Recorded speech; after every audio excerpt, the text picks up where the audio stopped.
Hello guys, good afternoon. So welcome sa Medyo Card Repair. So today is June 25, 2025, 2:36 PM. Okay, so may repair tayo dito guys. So ito siya. Ayan, as you can see. So we have a job today. Ayan. So ito yung ating job. Next FX. So ang nakalagay dito ay XFX Speedster Swift 210 Dungeon RX 6600 Core 8GB DHG6 yan, DDR6. So problem daw nito guys is not detected. So buksan na natin. Ayan. Buksan na natin at may problema yan. So check muna natin. Wala na din naman siya mga screw na. Okay. So let's check.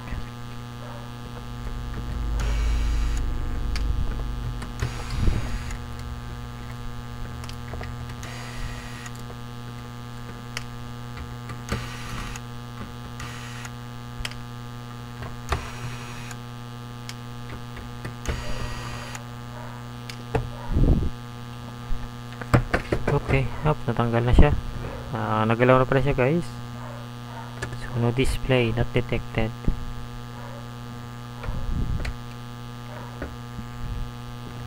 Yan, butas-butas na yung ano.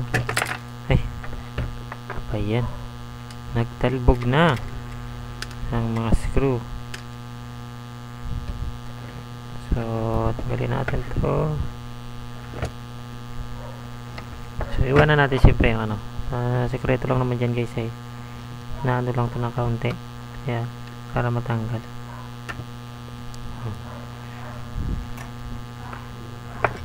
Okay. So remove natin. Ang problem ay not detected according sa nakasulat dito.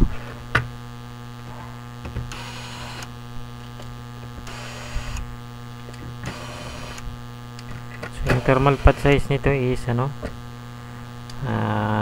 0.5. Dami naman tornilyo na ito. So yung BIOS chip, parang sira yung BIOS chip. So, tingnan natin. Pag umiinit ang chip, sira yung BIOS chip. So alamin natin.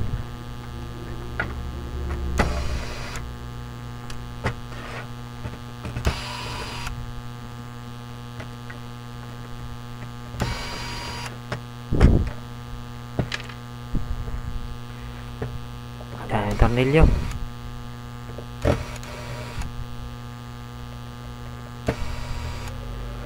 Parang nabingkong pati ito.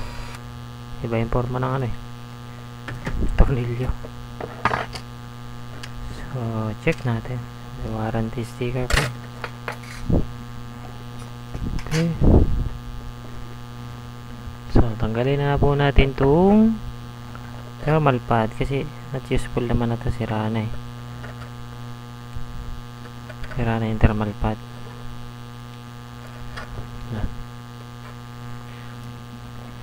Tapos tanggalin natin yung thermal paste kasi nilagyan pa guys ng thermal paste. Pag no display guys, hindi thermal paste ang ano nun, problema.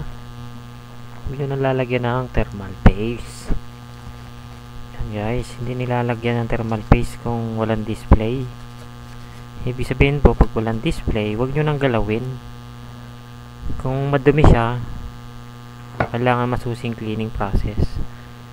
Maraming stage ang cleaning process pag madumi. So hindi basta-basta. Okay, so microscope natin siya guys for inspection. Okay, gumana. Bakit wala ang microscope? So nag-low yung microscope natin. Okay, relive. So ano ba to? Activate, deactivate. Kanina okay na, nawala pa. So, ba't gano'n? Okay naman, front camera. Okay, bench, okay. Microscope talaga, nawala. Activate, activate. Oops. Nawala. Oh, sad. Tara nga natin to. Ayaw din. Activate.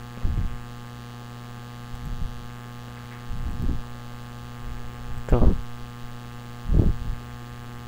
Okay. Natanggal ba? Lang guys, baka natanggal yung mga cable kasi naka-cable lang to guys eh. Ito, haba yung cable. Baka nagalaw.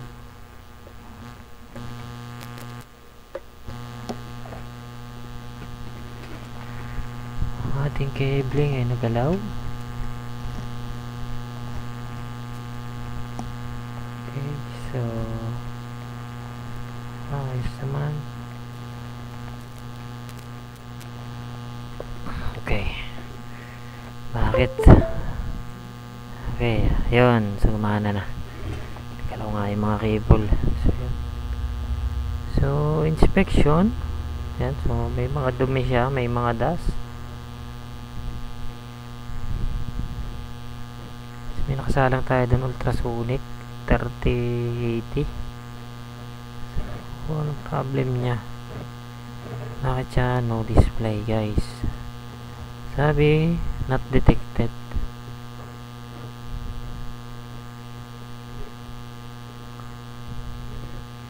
Wala naman ako nakikitang sunog guys. So as you can see, tingnan natin yung PCIe kasi not detected. Ayan. So not detected. Buo naman. Any liquid damage.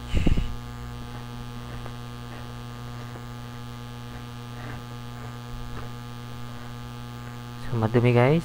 So, see? Buo yung PCIe nya. So, liquid damage, wala. Nakamakita pa. So, wala tayong makita. Medyo madumi lang. So, wala. So, bugahan natin. So, bugahan natin. Saan yung ating compressor? Hindi kaya ng buga.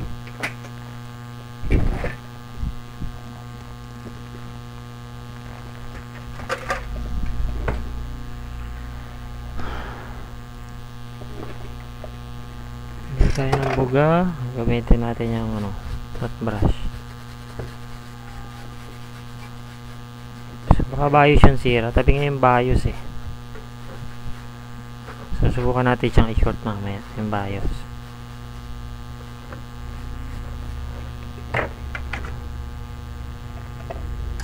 So, problema itong BIOS eh. Check natin check ng BIOS. Ayan, BIOS daw. Ayan, parang napilot kasi yung hinang niya. So, the BIOS is nagalaw. Ito lang yung problem guys. Nabali na yung hinang. Ayusin natin yung hinang guys. Kasi mukhang ito yung problem eh. Yung BIOS nya. Siguro siniswitch. Medyo na-DNan.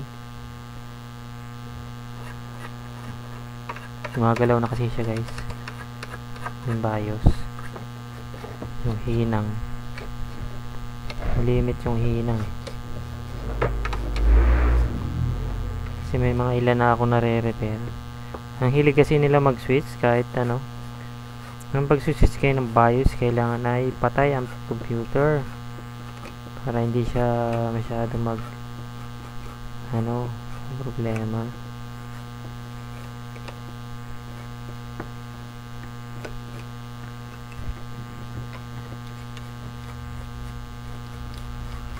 Hinangan natin yung BIOS at nagumagalaw. Yan. So, hinangan natin. Gumagalaw-galaw siya eh. Yung huyang niya, yung pagkakayo ng buhay, nagalaw. Kailangan na nakaayos. Kasi pag hindi yan nakakunik, walang display yan.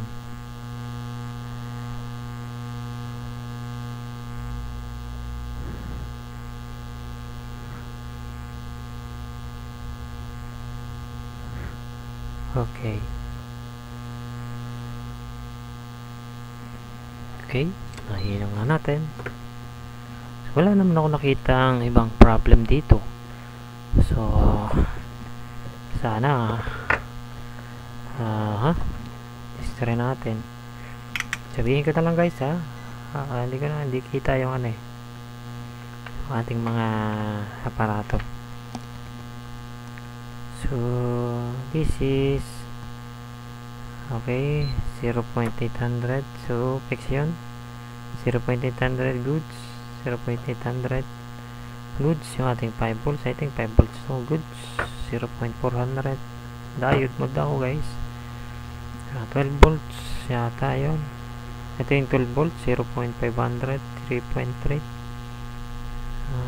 0.400, 0.100. So VRAM to, so not shorted naman, 0.100 plus.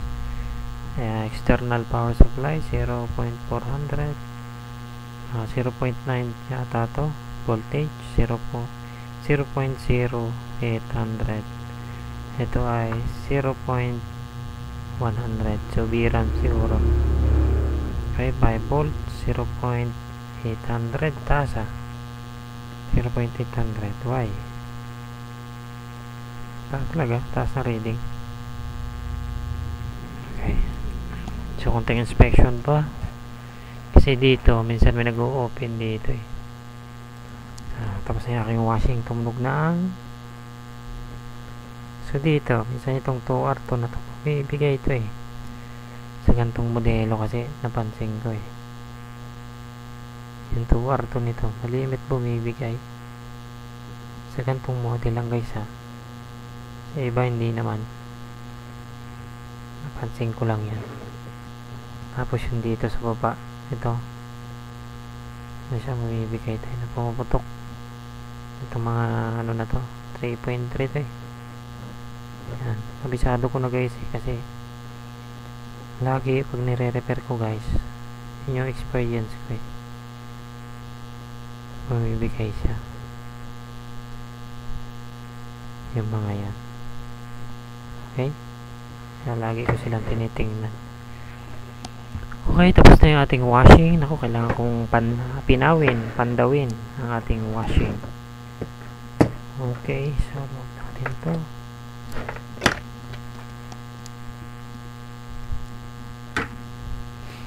Okay, subukan natin, testingin. On. Dapat a minute ang chip. Pag hindi a minute, dead. Bili ng bago pag hindi a minute. Okay, so let's powering on. Di ba pala nakano yung ating kita ba yun?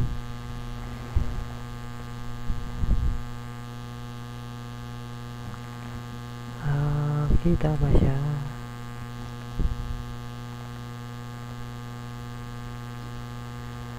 Ayan, masaya naka-white na yan. So let's powering on. Okay, nag-on siya. Uminit naman. But still no display. Mainit siya guys. Ayun, nag-display. Wow, nag-black screen siya. Ay, namatay. Kasi may mainit. Power off natin. Lagyan natin guys ng kasi nag-display siya guys. Sabi ko sa inyo baka yun lang ang problema. It's a BIOS program. So malimit kasi siya ganito ilan na guys kasi yung sa ulo ko na kasi guys yung mga to lagyan natin ng guys. Yan, sa ulo ko na tong mga nire-repair na to kaya siya nag-no display, switch ng BIOS. So dapat kasi minsan hayaan nyo lang kung naka-default lang, kung full speed default na lang. Minsan sisira din po kasi yung switch ng BIOS. Ko lang kasi yun parang Roscas lang, di Roscas yung may carbon din siya guys yung switch nito. carbon ba? Yung parang ano lang pala, hindi pala carbon. Ano siya, parang metal, eh, siyempre kinakalawang din yun. Pagka ruskas ng naruskas, nakaskas ng nakaskas guys, yung parang naiipon, parang carbon, galing metal, parang nagiging kalawang kasi siya. Yun, minsan ganun eh. So, power on natin. Tingnan nyo na lang guys, pag nag-black screen yan, yung ating nandito. May display yan pag nag-black screen. Just wait for a while. Pag hindi nag-black screen, walang display. Ramdam ko minute eh. Oh. Diba? Sabi ko sa inyo, may display. Kaya lang nawala. Out of range. So, ilipat natin sa HDMI guys. Kasi may display na siya. Sabi sa inyo eh, BIOS lang eh. Hininang natin yung BIOS kasi nag-ano na po siya, natanggal na. Kasi switch po ng may-ari. Okay, so let's plug in, power on.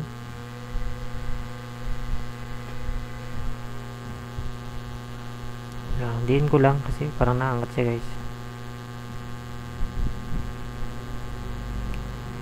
Dapat mag-display siya. May display yan. Wala kayo. Mga palyado na pala tong, di pa ako nakakuha ng HDMI sa taas. Yun lang.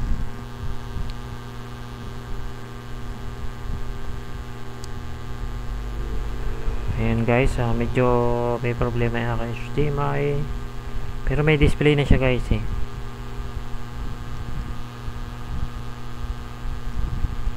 May display na siya. Bukatin natin yung voltage. Oh, ito yung 1.15 volts nga ba? Yeah, it's 5 volts. Yeah. Okay, so patayin natin at walang display na na-produce, pero GPU seat.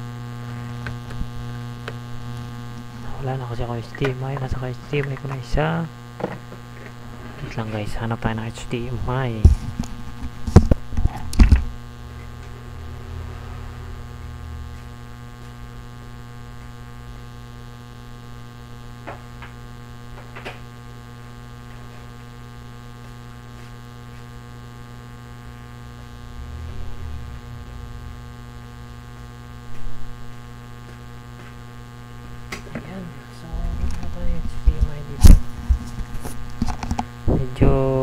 Luma na yung mga HDMI connector natin eh. Palitan natin at tayo gumana. So, HDMI dapat gagana yan.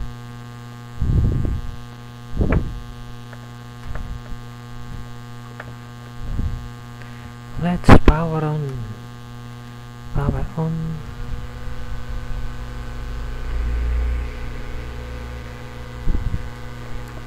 Kanina naggana na guys eh, sa display port. Ayun, nakita nyo nag black screen. Yun, Asus lumabas. Oops, ano, kita yung Asus. Ayan, ano ba kita? Ayan, kita nyo sa malayo. Sa malayo guys, kita. Oops, ano yung ano eh, kita na kanina eh.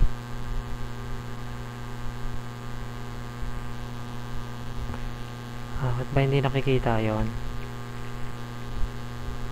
Nakita nyo na kanina guys, may display siya. Ayaw niya eh.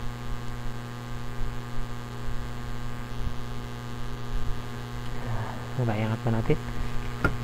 Ay, kumano guys. So ayan, may display na siya guys. Oh yeah, may display na. Pag nandun sa side, tingnan natin yung lights. I-change ba? Basta nga, aninag nyo guys. Pasensya na kayo sa aking ano.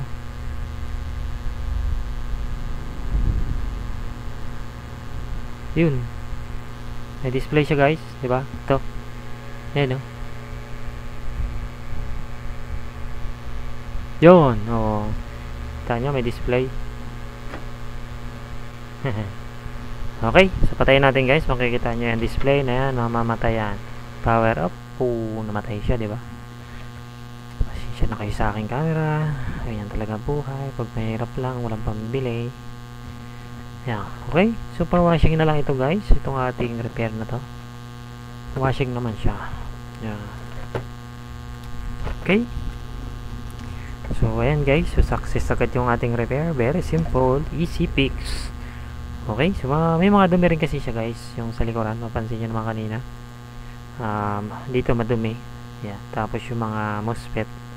Yung mga paa niya kasi guys, may mga dumi din. So, ganito kasi yung problema ng AMD. Medyo sabihin ko sa inyo guys, napaka-sensitive guys ng AMD. Kasi yung mga chip na ginamit na to, hindi iba eh. Yung magandang IC sana ginagamit, BLNO. Yung BLNO AL00 o BL00. Yung maganda yun guys, ganda ng protection. Subok na yun guys eh, yung IC na yun. Siyempre, Texas Instrument ang gamit ni AMD palagi. Texas Instrument. Germany yata yun guys, yung Texas Instrument. Or US, kasi Texas eh. Okay, so for cleaning na siya guys. Yan, as you can see. Yan. Madumi siya, mapansin niya, kitang-kita. Yan. Diba? May ano. Parang ano yan guys, sa microscope kasi. Tapos yung ating switch kanina, nakatabingi. Kasi switch siguro na may-ari guys. Yun lang yung napansin ko sa mga ganito, laging switch, nadadali yung switch. Okay, for washing na guys. So yan ang ating update sa ating repair. So hanggang dito na lang guys. Thank you for watching. See you on the next repair. This is Sik Jonathan from Video Kademe. Bye for now. 21 minutes, 22 minutes ang ating video. Ayan, hello po, good afternoon. So welcome back po sa Video Card Repair. So may repair tayo dito, line number 3293. So ito po siya. Ayan, XFX po yan, 6600 8GB Hynix Ambira. Okay, with backplate po. Ayan, problem po nito ay no display. So sira po yung bias switch kasi lagi po siguro sineswitch nung may-ari. So, binugbog na kasi switch yung BIOS. So, nasira yung BIOS switch nya. Tapos, madumi din po ito. No display po issue nya. So, ito po siya. Nira natin sa games. So, ito naman yung ating EPS using game testing. Yan, as you can see. 23 digits naman po yan. Depende lang sa performance ng games. Okay. Yan. So, running tayo ng stress test. Ito po siya. Labas lang natin. Yan. So, sa super position, score natin ay 1,768. Using 8K optimize po yan. Yan ang ating na perfect na score. Okay, sa running naman na stress test tayo, sa 4 mark is 1 hour na siya na tumatakbo using 1920 by 1080p. Okay, so ayan po siya. Performance niya. So i-repair natin to XFX 6600 Hynix Ambira DDR6 8GB. So ang TGP temperature po natin napakababa, 65 degree. Hotspot, si ET2, 46 ang pan speed. Hanggang 100% pa po yung pan speed niya. So, napakababa lang po. So, tapos na-try na rin natin sa game. So, loob ng isang oras. So, okay naman. Wala tayong nakitang problem. So, may display na po siya. As you can see, may display port po yung ating testing. Yeah. So, ito po siya. So, line number 3293. Yeah. So, issue niya na ay not detected. So, hindi daw na-detect ng video card. Anong motherboard? So, ito siya. GPU not detected. Okay? So, okay na po. So, success na po yung ating repair. Pwede na po ma-pick up. Okay? So, wala naman po tayong pinalitang pyesa dito. Bali, 14 stage of cleaning process. Yan. May microscope inspection din tayo. So, meron din tayong uploaded sa YouTube nito. Paano siya na-wear. Yan. Kasi no display po siya. Expired na rin po pala yung thermal pad nito. Bali, pinalitan ng thermal paste nung may-ari pero expired na yung thermal pad, so kaya din possible isang nagiging issue. Yan. Tapos madumi pa, madaming alikabok. Yan. Siguro yung PC nito ay madumi din kasi pag madumi yung video card kasi nasa loob to ng system unit, ibig sabihin madumi din yung PC nya. So yan, so kailangan niya mag-over cleaning.